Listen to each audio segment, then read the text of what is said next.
Καλησπέρα σας, σήμερα εδώ σε ένα ακόμα stream. Ελπίζω να είστε όλοι καλά. Εγώ είμαι πάρα πολύ καλά. Ωραία, έτσι νομίζω είναι καλύτερα, να είμαι πιο μεγάλος. Σήμερα θα δούμε, σε ένα λεπτό βγαίνει το gameplay του FIFA 22, οπότε πάμε να το δούμε. Πάμε εδώ και εδώ. Σε ένα λεπτό ξεκινάει.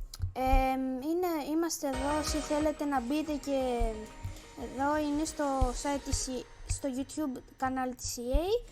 Βλέπετε πως περιμένουμε αυτή τη στιγμή 41.000 άτομα περιμένουν να δουν το gameplay του νέου παιχνιδιού του FIFA 22 που θα βγει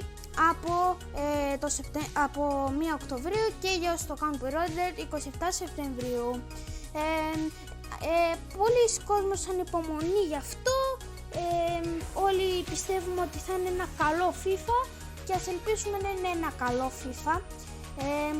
Τώρα σε 25 δευτερόλεπτα θα ξεκινήσει, θα το δούμε μαζί, live.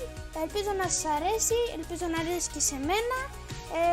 Τώρα σε λίγα δευτερόλεπτα θα το δούμε μαζί. 10, 9, 8, 7, 6, 5, 4, 3, 2, 1, 0. Για να δούμε. Να κάνουμε full screen. EA Play Live. Connecting you to the games you love. Κάτι. FIFA Next Gen Gameplay. Αυτό είναι για το Next Gen, για το PS5. Hypermotion Technology. Αυτό είναι από το trailer. Για να δούμε. Hypermotion Technology.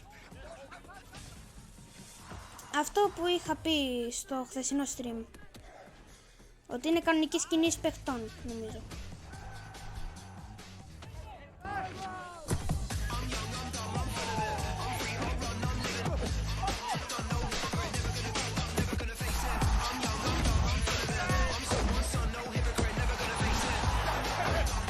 Τώρα αυτά είναι από το τρέλερ όλα.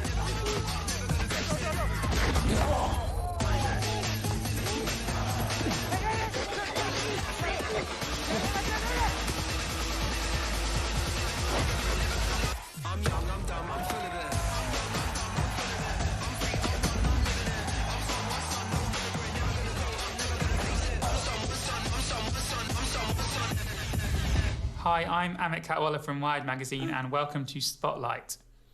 This is the last episode in the EA series that connects you to the games you love and the people who make them. Leading up to EA Play Live on July 22nd, EA have invited me to this discussion about FIFA 22. We're going to be talking about the next-gen tech that they're using to make football even more realistic. Για το PS5. What a game we have in store for you today. The hype has been building all week and the fans are pouring into the stadium. The tension palpable. Stay with us. We'll have all the action for you live right here on EA TV. We've got a great panel of developers from FIFA here to join us today. Please introduce yourselves and your history with FIFA. Hi everyone, I'm Sam Rivera. I'm the lead gameplay producer and I've been at EA for 12 years. I can tell you I'm a very passionate FIFA player. I obviously play the game a lot at work, but also for fun at home. And probably my biggest achievement in FUT was to reach Division 1 in Rivals. However, I got relegated. But still, it's something that I enjoy a lot, just playing the game. And hi, I am Sean Pedgick. I'm a gameplay producer also on FIFA. I've been working at EA and on FIFA for just over 9 years now. Before I joined EA and when I was younger and much fitter, I was a professional football player in England, Wales and North America. So I'm very passionate about football and obviously FIFA. So again, like everybody here, I'm super excited to talk to you about gameplay in FIFA 22 today. I'm Kancho Daskov, the gameplay director for FIFA 22. I've been at EA for 14 years and I absolutely love football. Aside from that, I'm really into the skillful side of things. One of my side hobbies is called freestyle football. So I love juggling the ball, doing all sorts of tricks. I've worked on all of the skill moves in the game. That's one of my biggest passions. Hi, I'm Gabe Zaro. I am the community manager, global engagement for FIFA, and I come originally from Brazil, so football is kind of a religion for us. Played FIFA for most of my life, and I can say that my biggest achievement on FIFA 21 was to get Elite 3, also Division 1. Elite 3. Really, really great to meet you all. Now, I think like all of you, I've been playing FIFA for most of my life, and I was really excited for the next-gen version. Nicholas, please. To come out. When I reviewed FIFA 21, there was a lot of room to grow within the game in the next gen. So I'm really interested to hear about the work you guys have been doing to improve the game year on year and how next gen tech is changing FIFA 22. Now, one of the big changes that you've made for FIFA 22 on next gen is hypermotion, which is going to make football and FIFA feel way more realistic. But can you tell me a bit about it? What exactly is hypermotion, Sam? Hypermotion is a next-gen exclusive technology powered by real football that brings gameplay to the next level of realism.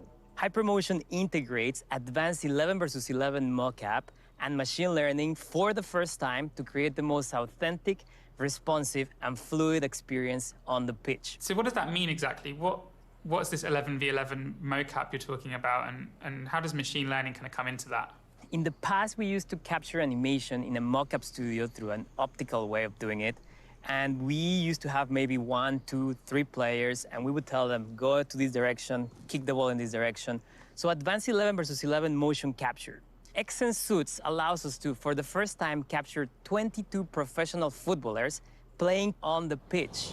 In other words, the data from these players in the real football environment, it's where it's powering the motion of players and teams in FIFA 22. So what does the algorithm, the machine learning algorithm, do with all that data? How does it take all that data from that match and all the other data that you have and apply it to the animations that are used in FIFA 22? Our cutting-edge and proprietary machine learning algorithm learns from over 8.7 million frames from the advanced 11 versus 11 mocap, and then in real time creates animation.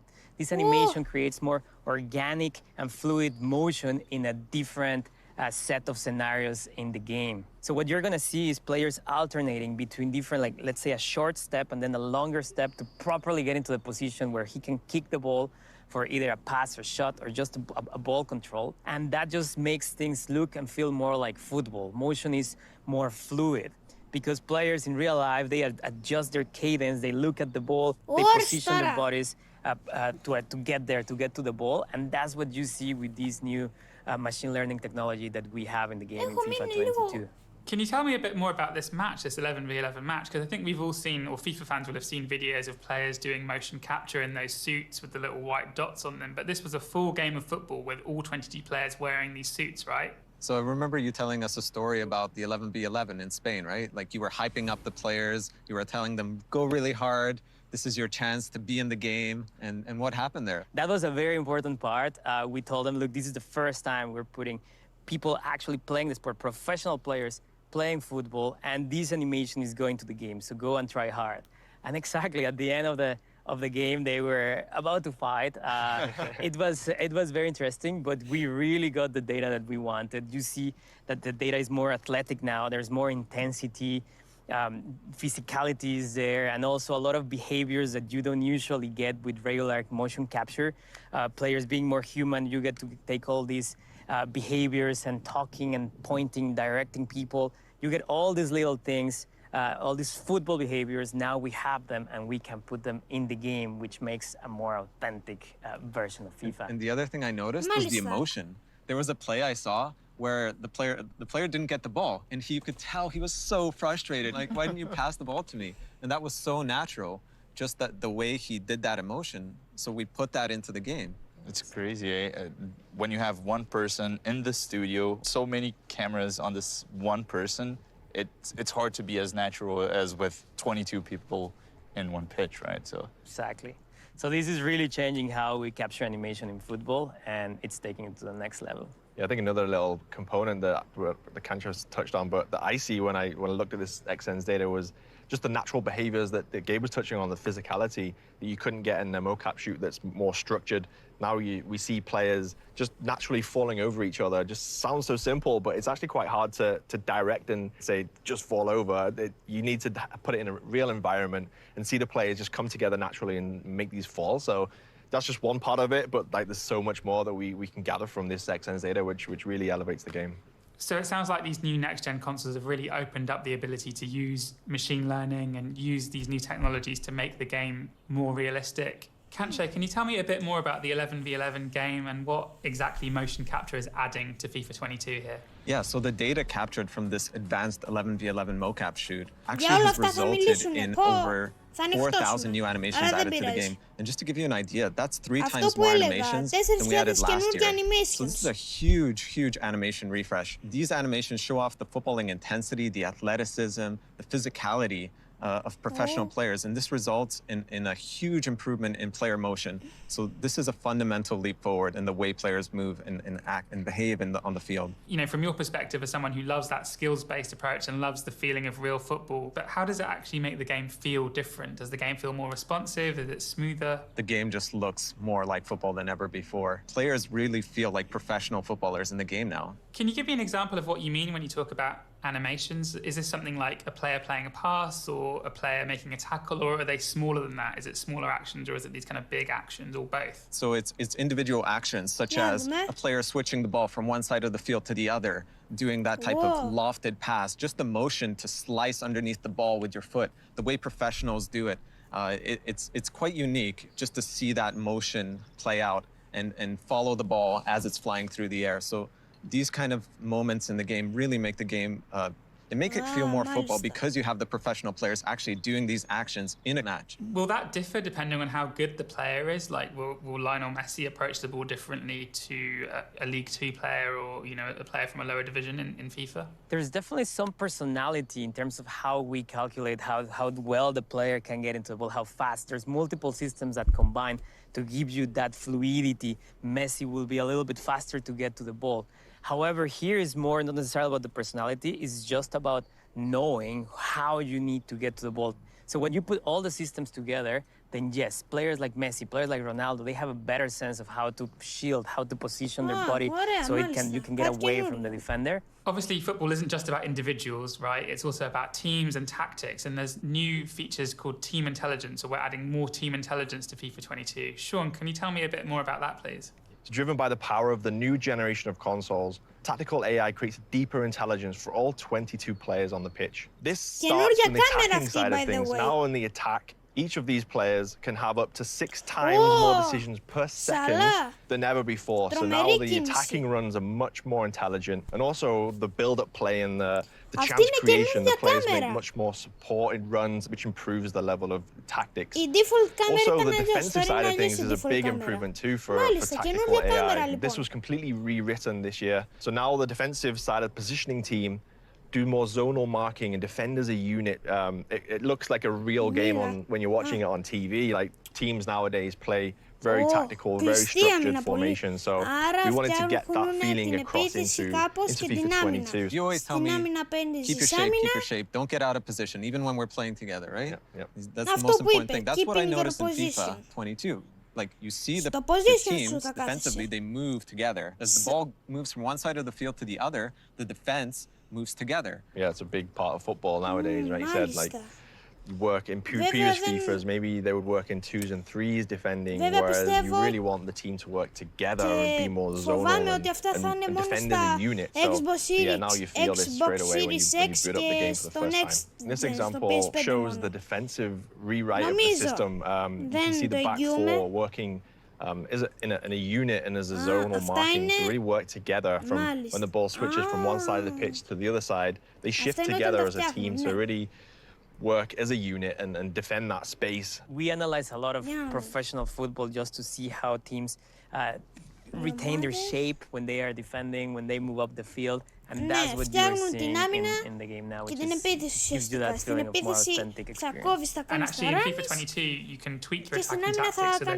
different depending on whereabouts on the pitch you are, right, Sean? Yeah, of course. Yeah, you kind of nailed it with that one. In the attacking tactics, you can set your tactics in both chance creation and build-up play, which in other words means that if you have the ball in your defensive half of the pitch, you can set your tactics to play one way, possession football, for example, but then when you play in the attacking side of the pitch, you can change to completely different tactics. So gives the user and everyone more control to adjust your tactics and customize how you want to play. This is a very important feature, especially for those that play competitively, because you get more control. You can, as you said, pick your tactics differently, and it's going to be an important one. So tactics is one thing, and we've all watched Champions League finals where it's like a chess game, but we've also all watched, or at least I've watched a lot of League 2 football where it's more like a wrestling match. How does hypermotion improve the physicality of players? We've added the new kinetic air battles. So now when the ball's in the air, you see the differences where two players are synced together. So the visuals of two players going up for the header look way better than it ever has. But also maintaining the responsiveness of what the user wants, because you really need to focus on the responsiveness as well as the visuals. So these two things combined really elevates the in-air play battles in FIFA 22. Yeah, and the thing about the new headers, right? We're using the two-player interaction technology. So now, as you said, we're syncing up two players going up for the ball. So when they collide, it actually looks really natural the way they stumble or fall after that collision. It's not like individual objects hitting each other. This is like two players really going up and battling for the ball. So two players could be running side by side, jumping up for the ball. They could be backpedaling. One guy could be running in a certain direction, the other guy in the opposite direction. But the point is that they go up together. You're going to feel that physicality now. There's a bunch of different areas of FIFA that are being touched by this hypermotion technology. And another one, Kanto, is ball control, which has really benefited from these extra animations. Player's first touch is so important in today's modern game. And hypermotion gives us such a huge animation refresh that now we're able to control the ball more fluidly than ever before. And the way we're doing that is by adding new multi-touch animations. And that's the key. These animations are longer and they have multiple touches, which allows you to bring down a ball off the chest and onto your foot in one fluid motion. So with the longer animations, you're able to take the ball off your thigh, cushion it, and turn quickly away from your opponent. You're going to feel these new animations, especially in controlling air balls. So anytime the ball's in the air or bouncing, you're going to take that quick touch off your thigh or off your chest, turn fluidly with that second touch into the direction that you want to go in. We're calling this feature composed ball control because the players are way more natural at taking that first touch and transitioning to the second one. I think at the very start of this clip, you can see a multi-touch trap, if I'm not mistaken, where he's shielding the defender. Comes off his thigh, it lands nicely in front of him to then move forward. And yeah, that part of, to me looks great. Yeah. And the thing is, it's not just the visual improvement. It actually allows the players to control the ball quicker. So one touch off the chest, setting it up for one touch with the foot, and that's it. You're off.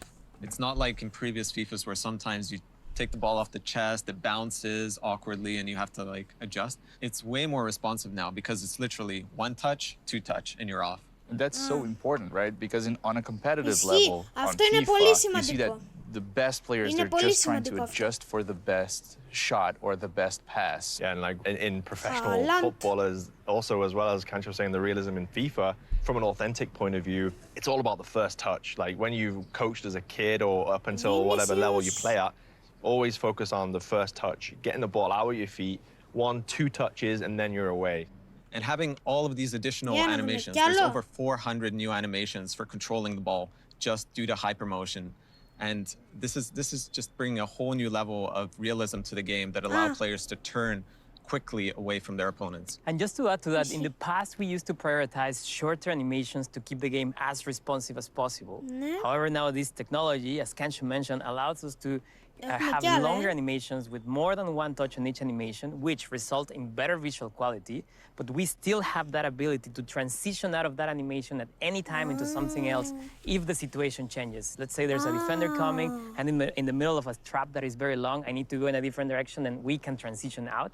So now we have the best of both worlds, responsiveness and good visuals in the game. And I just have to say that out of all of the new animations in the game that we got from hypermotion, these are the ones that really stand out to me. One of the other things that really makes the game feel like real football is the stuff that goes on off the ball. You've made real efforts to humanize the players and to make them not just stand there like mannequins when they're not doing anything, but to look and behave and act like real players would on the pitch.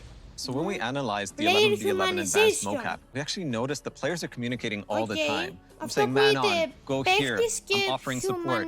All these things that professionals do all the time, every second during a game, communicating, talking. So there's a lot of new behaviors that we've added. Players just gesturing to each other, saying like, hey, I was free for a pass. Why didn't you pass it to me? Or, look, I'm going to go into this space. Pass it to me there. Or, look, watch out who's behind you. These are just some examples of the behaviors that we're adding to the game. And some of them are super subtle. You may not pick them up, but you're gonna get this general sense that players are more alive. You know where you're gonna notice the most? During set pieces. Like you have a goal, you have a throw, and players are talking, communicating, asking for the ball, and they actually move a little bit to provide you with better support. So you will have more passing options in those deep free kicks, for example. But it's all about this objective of making players more human and just smarter across the pitch. We hear from feedback a lot that, we have a parcel of our player base that talks about these animations so much because they are playing for an immersive experience. The career mode guys, for example, they go wild with these types of things. It's incredible, like the reception, for these small pieces of animations that just create a more immersive experience for those players. It's huge for them. And the other thing you'll notice about this clip is the way Haaland runs. We have a star-specific locomotion for Erling Haaland. He is a big-time player. He's a young superstar, and the way he runs is so unique. He's kind of got this, like, a little bit of a hunch in his posture and big strides. So to represent that power and uniqueness of his running style, we've got his running style in the game now. And the beautiful part of this is their upper body layer animations, meaning they don't hinder responsiveness. You can do whatever you want on the controller. These are just layers on top. And also to add a little bit extra from my experience, when this thing came into the game when we played it a couple of weeks ago, it actually makes you think about the game and play it a little bit differently because now I might see a player off the ball calling for the ball. I'm like, oh, maybe I should think about passing to this guy, or it just changes the way you think and play the game a little bit because you see these off-ball players doing these gestures and being more football. So all this combined just elevates the way you play FIFA and gameplay. Yeah, so the animations actually go to pretty much every area of the game. You see goalkeeper, you see the two-player headers, you see passes, shots, ball control. Pretty much everywhere, all these humanization gestures. We are putting those animations from the mock-up shoot in every area of the game, basically. That's so fascinating. One of the things I remember from writing about this in the past is that the best midfield players move their heads around much more than kind of average midfield players. So if you measure how much Xavi or Frank Lampard or Steven Gerrard or a more modern midfield player moves their head around when they're on the pitch, and it's really interesting how this kind of in real football this upper body movement actually has a direct correlation to how good a player is and how many passes they play. So it's really great to see that being reflected in FIFA 22 as well. Now we've talked about hypermotion and how it changes play, but there's some other developments in FIFA 22 as well, and I'm just going to ask each of you to name a couple of things that you're excited about and excited to bring to the fans in FIFA 22 when it comes out. Sean, maybe you can go first. Yeah, one of the biggest things that we haven't talked about yet is the new goalkeeper system. This new system unlocks much more reliable saves for the goalkeeper, as well as making smarter decisions in vital moments in the game. To be honest, that was the first thing I noticed when playing FIFA 22. It was like, I was playing, I was like, okay, I understand, this is cool, but when the ball went to the goalkeeper, he did a completely new animation. It just stood out because I'm so used to, as a core player, I'm so used to the regular animations until FIFA 21, and then the first time he came out, I was like, wait, what's he doing? It was really stood out. That's of course, for the animations, we completely added a bunch of new animations to refresh how the keeper looks, as Gabe was saying. So yeah, and it's not just the animations, right? The tech we're using to, to play back those animations has been upgraded. So as Gabe mentioned, the first thing you notice is like, oh my God, that was so much more fluid than last year's game. Yeah, even just the small details about the way the goalkeeper follows the ball as it passes his hand. That's all much more realistic than it was before. So not only the full body animation of the goalkeeper flying through the air, but the way his head is tracking the ball as it flies into the net. Kanche, what are some of the examples of things that people might not notice at first glance, but which appear when you take a closer look? There's actually a lot of subtle animations that have gone into the game, such as the way you lay the ball off with a first-time pass, to even just doing a driven pass, like one of those daisy cutters, where you drive the ball low and hard across the field. So you kind of notice these new ways to kick the ball, and that's all coming from that 11v11 competitive motion capture shoot that we did. We're calling this feature Full Team Authentic Motion because it's all about all those little bits of animation that we're sprinkling into the game, thousands and thousands of it, and it just brings the characters more to life, τερματοφύλακας. Amazed by the depth you guys have gone to as well, because it's not just the player animations that have been refreshed, but you've really kind of reworked the way the actual ball works, right? Yeah, that's actually a big one. It's a game-changing feature. Physics. So what we're doing in FIFA 22 is we're importing real-world ball data into the game to create the next level of realism in terms of how the ball moves. So we're changing parameters like the friction on the ground, the friction with the air, just how the ball spins, the speed of the ball, and that really changes the perception of the game, how the ball moves. It's a lot more authentic, and you notice that right away. For example, if you do a pass, a lob pass to switch the field, the hang time of the ball is now more obvious and really so satisfying to do one of those lob passes across the field. So again, to put it in context, you do the pass, you see a brand new animation from the mock-up 11 versus 11 that we did, then the ball flies in a completely different way that is more authentic, and then when the player is receiving the ball, those new long animations play, and that changes the experience completely. Yeah, even just passing the ball around, simple ground passes to your teammates, they don't slow down as much now, right? So you can pass the ball, pass the ball, turn. You're not like waiting for it to get to you. So that just improves sort of the flow of the game, I found. Yep. Definitely. But if you do find yourself, one-on-one with an opponent and everything's slowed down and you're kind of faced up against them, there is a new way of getting past them on FIFA 22, right? There's a mechanic called explosive sprint. When you press that right trigger at the right time, you're going to get a bigger push and acceleration with the ball. Now, this works both on dribbling and defending. So if you're trying to catch up to a dribbler who maybe got a step on you, you're going to get that boost while just running and sprinting.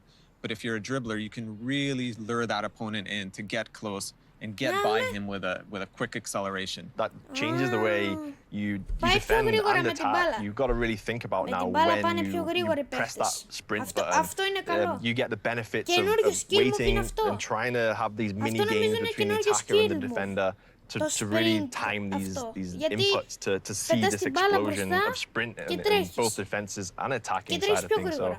And one of the biggest questions around this feature is it going to make the game now OP, the sprinting part of the game? But no, that's exactly what we are tuning. We are making sure that you feel that explosiveness, but it's not necessarily going to be the only way to play. So we're balancing things considering how players will be trying to use this mechanic. Yeah, there is a cooldown. You can't just spam this mechanic, right? So you can use it once, but then if you want to use it again, you have to wait some time. Exactly. I think we could talk about this all day, but I'd love to find out a bit more about how you guys listen to the fans and the process that your dev team undergoes to deliver on the feedback that you guys get. We have a huge player base with millions and millions of players around the world, and it's a lot of different priorities from these different types of players. So we have different platforms and initiatives to take care of that feedback. So for example, the Game Changer Network, we talk directly to influencers, content creators, and feedback specialists. We have the FIFA Community Design Council, which is a group that is completely focused on getting feedback early on the development stages of the game. We have pro players being part of that council. We have content creators that are focused on FUT. We have people that are completely focused on career mode. We have a couple of casuals, and we have, the average FIFA player, which could fall into different categories as well. The idea there is for us to give them as much information as early as possible so that they can interact directly with the producers and actually give some feedback before we go into the depths of development. Sam, can you tell me a bit about what it's like working with the feedback that you get from the fans via Gabe? After listening to all the ideas from the fans, all the feedback, we also look at data, for example, and we know a lot of things about the health of the game, we call it. How many goals are scored per game in average? How many fouls, how many offsides, how many shots? We can see in a detailed diagram, basically, where are all the shots coming from? What's the success rate for each different type of shot? And we analyze all this information to try to make the best decisions. We also play the game a lot. Obviously, we're producers. That's part of our job. And that's very important to really understand what are those frustrations. So let me get this straight. So if players are complaining about it being too easy to score from crosses or too difficult to score from headers, you can see that in the data.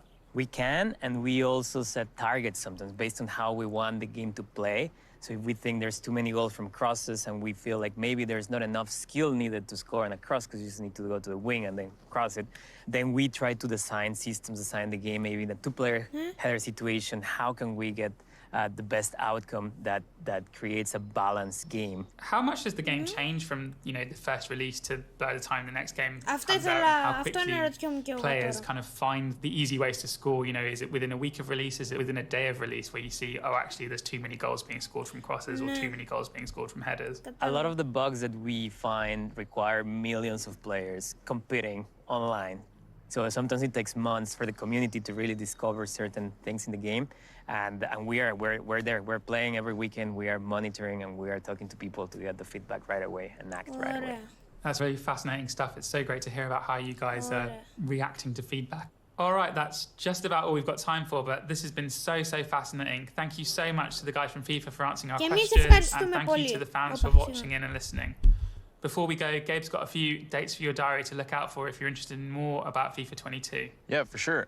So make sure to stay tuned as we will be releasing a lot of different pitch notes articles that have deep dives on gameplay and all of the modes that we have on FIFA 22. And make sure to check out our Top Bins streams that happen every Friday on our Twitch channel, where we will have these guys as guests. We will have art directors, all sorts of good people that work on the game to let you get more information and the inside scoop on everything FIFA 22 related. Can I add something, Gabe? Yes, please. Definitely check out the gameplay pitch notes. There's a lot of features that we don't get to cover here in this interview, but there's a lot of depth. A lot of those features are coming directly from the feedback from the community, and we're trying to create the best experience for everyone. All right, that's it for the Spotlight series. For more information, check out EA.com and make sure to follow EA on Twitter. And you won't want to miss EA Play Live at 10 a.m. PST on July 22nd for more about FIFA 22. I've been Amit Katwala from Wired, and this has been Spotlight. Thank you so much for watching. Και εμείς ευχαριστούμε πολύ.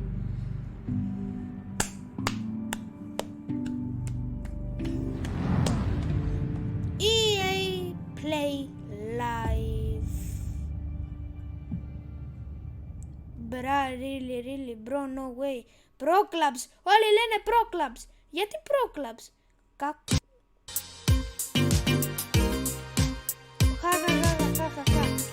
Γιατί όλοι γελάνε? Τέλος πάντων.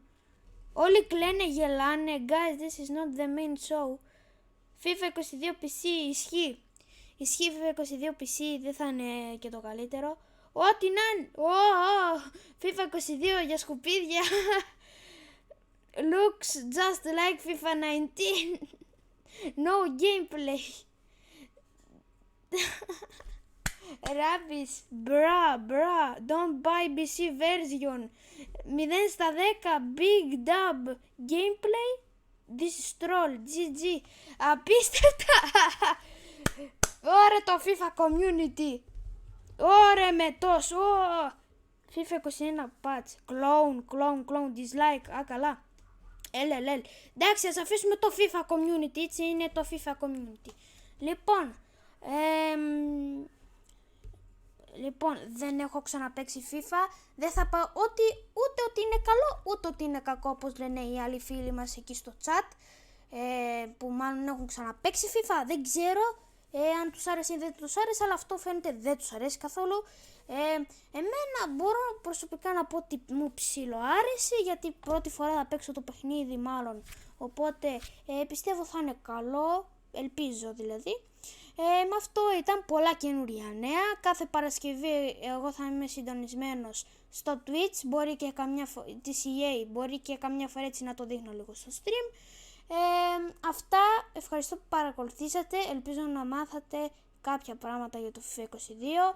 Καταρχάς το FIFA 22 φαίνεται πάρα πολύ ωραίο. Από έξω τώρα στο παιχνίδι, όταν βγει in-game θα δούμε πώς θα είναι. Ελπίζω να σας άρεσε και εσάς όσο εγώ. Αυτό ήταν σήμερα, έτσι ένα μισάωρο ίσα να το δούμε και να συζητήσουμε λίγο στο τέλος. Ελπίζω να σας άρεσε όσο και εμένα. Ας απολαύσουμε ένα καλό FIFA το Σεπτέμβριο.